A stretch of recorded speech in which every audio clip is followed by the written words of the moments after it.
2 weeks after Australia's flood crisis began in Queensland and 10 days after it submerged the northern New South Wales city of Lismore, the Prime Minister has declared the event a national emergency.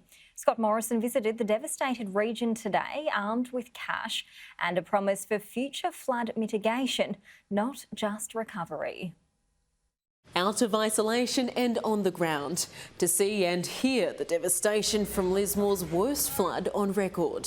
The frustration and the anger and the sense of abandonment, this happens in almost every natural disaster. Sensing an unwarm welcome. We need help! We need help! I would be incredibly surprised if people got a happy reception, because they're not happy. The Prime Minister appeared keen to avoid a reception reminiscent of the Black Summer bushfires 2 years ago.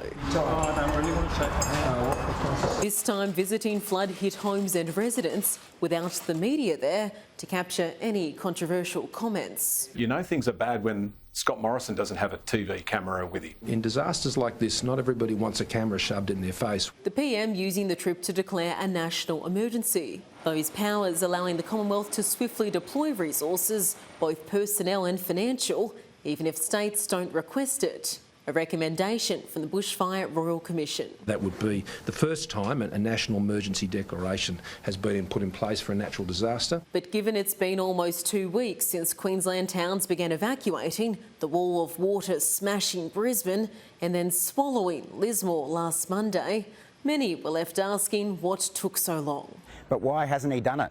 He's been locked up in isolation, but he could have done it.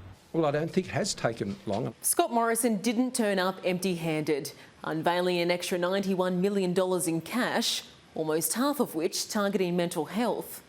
He also pledged to dip into the controversial Emergency Response Fund to mitigate future floods so Lismore can rebuild with some hope it won't happen like this again. That's the hope I want to give, and to get that work finalised, detailed, funded and done. And unfortunately, for us humans, what better than a disaster and life or death to get us just to sit down. More support for water-ravaged businesses too. All destroyed, power goes out. Sadly, the microphone can't pick up the smell.